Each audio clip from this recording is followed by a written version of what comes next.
Hi అండి, welcome back to my channel Yashasri world. ఈరోజు మీ అందరికీ ఒక మంచి వీడియో చూపించబోతున్నానండి. ఈరోజు నెల్లూరులో జరిగే రొట్టెల పండుగ 3వ రోజు అండి. ఈ పండుగకి అయితే మేము వచ్చేసాం. ఈ పండుగ ఎలా జరుగుతుంది ఏంటి అనేది ఈ వీడియోలో మీకు చూపించబోతున్నామండి. స్టార్టింగ్ అయితే ఇక్కడ జంక్షన్ ఉంది కదండి, 4 రోడ్ల జంక్షన్, అక్కడి నుంచి స్టార్ట్ అనమాట. అక్కడి నుంచి వెహికల్స్ అన్నీ అలౌ చేయట్లేదు. పెట్రోల్ బంక్ పక్కనేనండి, ఆ స్ట్రీట్ నుంచి వెళ్ళాలి. ఇలా స్ట్రైట్గా రిలయన్స్ మార్ట్ దాటుకొని స్ట్రైట్గా రావాలండి. రాగా పోలీసులు పిరియాడిక్ గ్రౌండ్ ఉంటుంది కదండి, అక్కడ పిరియాడిక్ గ్రౌండ్ దాటుకొని వెళ్ళాలన్నమాట. అటు నుంచి స్ట్రైట్గా రాగానే లెఫ్ట్ సైడ్కి తిరిగితే మనకి స్ట్రైట్గా వెళ్తే దర్గా అయితే వచ్చేస్తుందండి. మనకి ఆ స్ట్రీట్ స్టార్టింగ్ నుంచే స్టార్ట్ అవుతుంది. మొత్తం ఇలా ఏదో ఒక వస్తువులు అమ్ముతూనే ఉంటారండి. అసలు నడవడానికి కూడా రోడ్డు ఖాళీ ఉండదు, అంత బాగుందండి. జనాలు అయితే నేను థర్డ్ డే వెళ్ళడం, థర్డ్ డే అయితే అసలు ఖాళీ లేదండి. మొత్తం ఈ పండుగ అయితే 5 days చేస్తున్నారు. 6వ తారీఖున, జూలై 6వ తారీఖున స్టార్ట్ అయిందండి. 10వ తేదీ వరకు జరుగుతూనే ఉంటాయి. ఈ 5 రోజులు ఒక్కొక్క రోజు ఒక్కొక్క కార్యక్రమం అన్నమాట. అలా ఏదో కార్యక్రమం చేస్తూ ఉంటారండి. స్టార్టింగ్ అటువైపు అయితే వచ్చేవాళ్ళు, ఇటువైపు వెళ్ళేవాళ్ళు దారి. ఈ పక్కన ఆ పక్కన కూడా అన్ని వైపులా అమ్మకానికి వచ్చిన వాళ్ళందరూ బళ్ళై పెట్టుకొని ఉంటారండి. ఇక్కడ మనమైతే దర్గా స్టార్టింగ్ ఎంట్రీ దగ్గరికి ఉన్నాము. దర్గా స్టార్టింగ్లోనండి ఇదంతా. మొత్తం చాలా పెద్ద గ్రౌండు. ఈ గ్రౌండ్ మొత్తం అంతా వ్యాపారస్తులేనండి. ఎక్కడెక్కడి నుంచో వచ్చి కూడా ఇక్కడ వ్యాపారాలు పెట్టుకుంటారు. అంటే నెల్లూరు చుట్టుపక్కల ప్రాంతాల నుంచి వస్తారండి. ఈవినింగ్ అయితే చాలా బాగుంటుంది. నేనైతే ఆఫ్టర్నూన్ బయలుదేరామండి, కొంచెం ఖాళీ ఉంటుందని చెప్పి ఆఫ్టర్నూనే వచ్చాం. ఈవినింగ్ అయితే అసలు ఈ మాత్రం కూడా ఖాళీ ఉండదు, ఫుల్ రష్ అనమాట. లాస్ట్ టైం ఈవినింగ్ వెళ్ళే మేము చాలా ప్రాబ్లం అయింది, అందుకని ఇంకా ఎర్లీగా బయలుదేరాము. ఎర్లీగా బయలుదేరినా కూడా ఇంత రష్ ఉందంటే చూడండి, అసలు కాలు పెట్టడానికి కూడా ఖాళీ లేదు. మెయిన్ దర్గా వచ్చేసి ఇదేనండి. దర్గా లోపలికి వెళ్దామంటే ఈసారి కొత్తగా పెట్టారండి. లేడీస్కి సపరేట్గా, జెంట్స్కి సపరేట్గా పెట్టారు. అలా పెట్టడం వల్ల అంటే కపుల్స్ వస్తారు, ఫ్యామిలీ మెంబర్స్ వస్తారు కదా, వాళ్ళకు కొంచెం ఇబ్బంది కదండి. మేమైతే నేను మా వారు వచ్చాము. ఆ జనాల్లో తప్పిపోతామని భయమేసి ఇంకా మేము వెళ్ళలేదండి. ఎలానో నెల్లూరులోనే ఉంటాం కదా, ఒక రోజు వెళ్ళి దర్శనం చేసుకోవచ్చు అని చెప్పి ఇంకా బయట నుంచే నమస్కారం చేసుకొని వచ్చేసామండి. వెళ్ళలేని వాళ్ళు ఇలా కొబ్బరికాయలు పాస్ చేస్తుంటే వాళ్ళు అక్కడ కొట్టి పంపిస్తున్నారండి, విసిరేస్తున్నారు. ఫెసిలిటీస్ అయితే చాలా బాగా పెట్టారండి. ఇవి మెయిన్ దర్గాకి ఎదురుగా చిన్న చిన్న దర్గాలు 2 ఉంటాయండి. అవి అక్కడ గోలీ సోడా చూసామండి, ప్లాస్టిక్ బాటిల్లో వచ్చాయి గోలీ సోడా అయితే. ఈ విధంగా వచ్చాయన్నమాట. పైన సీల్ ఓపెన్ చేసి సోడా గోలీ కొడితే మాత్రం మామూలుగా మనం గాజు గోలీ సోడా ఎలా ఉంటుంది, సేమ్ యాస్టిజ్ అలానే ఉందండి. టేస్ట్ వచ్చేసి స్వీట్ పెట్టారు, లెమన్ స్వీట్ అనమాట. కొత్తగా ఉంది, ఈ ఇయరే చూసాము. మా వారైతే నేను బయట వీడియో తీసేలోపు ఆయన తీసుకొని తాగేస్తున్నారండి. లోపల గోలీ కూడా ఉంది. ఇంకేం చేస్తాం, ఆయన తాగేసిన తర్వాత ఖాళీగా మిగిలిన బాటిల్ మీకు చూపిస్తున్నాను. లోపలైతే ఇలా గోలీ ఇచ్చారు. ఇది కొత్తగా చూసాం ఈ ఇయర్ అయితే. ఇయర్కి ఏదో ఒకటి వస్తూనే ఉంటుంది కదండి. ఈ ఇయర్ అయితే ఈ గోలీ సోడా వచ్చిందనమాట, ప్లాస్టిక్ గోలీ సోడా.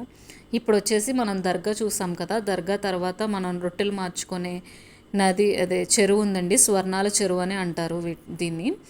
ఈ స్వర్ణాల చెరువుని నెల రోజుల ముందే శుభ్రం చేయడం, మొత్తం ఇక్కడ అరేంజ్మెంట్స్ అన్నీ స్టార్ట్ చేసిందండి గవర్నమెంట్ అయితే.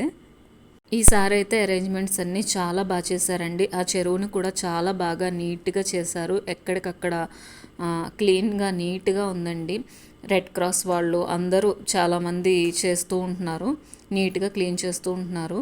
మా వారైతే రొట్టె తీసుకున్నారండి. ఈసారి మా వారు తీసుకున్నారు, భాగ్య రొట్టె తీసుకున్నారు. ఇలా రొట్టె తీసుకునేటప్పుడు అక్కడ నీళ్లు జల్లి మనకి ఇచ్చి నీళ్లు జల్లుతారండి. మనం కూడా వాళ్ళ మీద నీళ్లు చల్లాలి.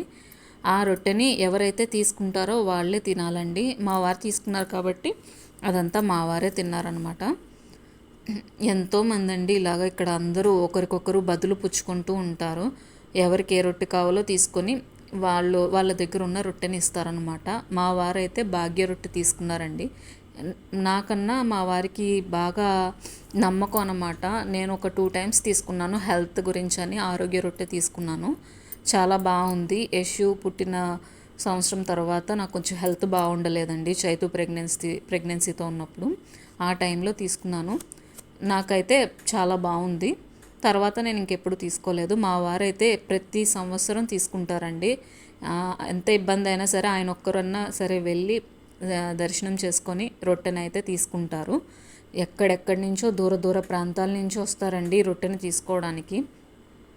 బారాషాహి దర్గా రొట్టెల పండుగ అంటే అందరికీ ఎంతో నమ్మకం అండి. నమ్మకంగా రొట్టెని తీసుకుంటే ఆ కోరిక అయితే తప్పకుండా నెరవేరుతుంది. స్వర్ణాల చెరువు దగ్గర అందరూ ఎంతో నమ్మకంగా రొట్టెలు మార్చుకుంటారు. మనం ఏది చేసినా అది నమ్మకంగా చేయాలండి. అది నమ్మకంగా చేస్తే తప్పకుండా జరుగుతుంది. ఈ ఫెస్టివల్కి ముఖ్యంగా చెప్పుకోవాల్సింది ఏంటంటే మన హిందూస్ ఎక్కువగా పాల్గొంటారండి. అంటే మన హిందూస్ ముస్లిమ్స్ కూడా ఇద్దరు కలిసి చేసుకుంటారనమాట.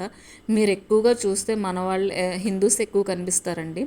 అంత నమ్మకం అంటే చాలా బాగా నమ్ముతాము వాళ్ళనైతే. మేము కూడా, నేను చెప్తున్నా కదా, మా వారు కూడా ప్రతి సంవత్సరం తీసుకుంటారండి ఈ రొట్టెనైతే. రొట్టెల్లో వచ్చేసి ఉద్యోగ రొట్టె, ఆరోగ్య రొట్టె, విద్యా రొట్టె, సంతాన రొట్టె, భాగ్య రొట్టె, ఇల్లు రొట్టె, వివాహ రొట్టె, వ్యాపార రొట్టె, ప్రమోషన్ రొట్టె, ఇలా ఇన్ని రకాల రొట్టెలు ఉంటాయండి. వాళ్ళకి ఈ సంవత్సరం ఇప్పుడు మేము తీసుకున్నాం అనుకోండి, ఈ సంవత్సరం మన కోరిక నెరవేరితే వచ్చే సంవత్సరం ఆ రొట్టెని వేరే వాళ్ళకి ఇస్తామన్నమాట. మనం మళ్ళీ వేరే రొట్టె తీసుకోవచ్చు. అలా మనకి కోరిక నెరవేరితే ఆ రొట్టెని వేరే వాళ్ళకి బదులు ఇవ్వాలి. అలా అండి. ఇదైతే మాత్రం ప్రతి సంవత్సరం ఇదే విధంగా జరుగుతుంది. రొట్టెల పండుగ అయితే నెల్లూరులో ప్రతి సంవత్సరం జరిగే ఈ పండగకి దేశాల నుంచి కూడా వస్తారండి. అంటే చాలా వరకు ఫారిన్ కంట్రీస్ వెళ్ళిన వాళ్ళు ఉంటారు కదండి, వాళ్ళు కూడా చాలామంది ఇక్కడ మొక్కుకొని వెళ్ళిన వాళ్ళు ఉంటారు. వాళ్ళు కూడా వచ్చి దర్శనం చేసుకొని వెళ్తూ ఉంటారండి. 2015లో అయితే రొట్టెల పండుగని ఆంధ్రప్రదేశ్ ప్రభుత్వం రాష్ట్ర పండుగగా గుర్తించిందండి. 360 సంవత్సరాల చరిత్ర ఉందండి రొట్టెల పండుగకైతే. అంటే 360 సంవత్సరాల నుంచి ఈ పండుగని జరుపుకుంటున్నారనమాట. అప్పటి నుంచి ఈ పండుగని కొనసాగిస్తూనే ఉన్నారు. అందరికీ ఈ పండుగ మీద అంత నమ్మకం, విశ్వాసం కూడా ఉందండి. అప్పటి నుంచి జరుగుతుంటే 2015లో అయితే ఆంధ్రప్రదేశ్ ప్రభుత్వం అయితే ఈ పండుగని గుర్తించి రాష్ట్ర పండుగగా గుర్తించిందండి. అంతేకాదు ఈ పండుగ గాను ఇంత అమౌంట్ అని ప్రతి సంవత్సరం శాంక్షన్ కూడా చేస్తుందండి ప్రభుత్వం అయితే. అన్ని మతాల వారు కూడా ఈ రొట్టెల పండుగని నమ్ముతారండి. అన్ని చోట్ల కూడా ఎక్కడికక్కడ అన్నదానం అయితే ఏర్పాటు చేశారు. ఇప్పుడు మీరు చూస్తున్నవన్నీ బయట షాప్లేనండి. బయట షాప్స్లోని ఎన్నో రకాల వస్తువులు, ఫ్లవర్ వాజ్లు. నిజంగా ఆడవాళ్ళగా పుట్టడం ఎంతో అదృష్టం ఉండాలండి. ఎక్కడ పడితే అక్కడ అన్నీ ఆడవాళ్ళకి సంబంధించిన వస్తువులు అనమాట. ఇది వచ్చేసి రామఫలం యొక్క గుజ్జంటండి. అంటే మనం కొబ్బరి గుజ్జు ఉంటుంది చూసారా, అలాగా ఇది కూడా తీసి నిమ్మకాయ అద్ది వాటి మీద షుగర్ వేసి ఇలా ఫోల్డ్ చేసి ఇస్తున్నారండి. చాలా బాగుంది. మీరు వెళ్తే కనుక ఇది ట్రై చేయండి. ఈ వీడియో కనుక మీకు నచ్చినట్లయితే please like and subscribe. Bye.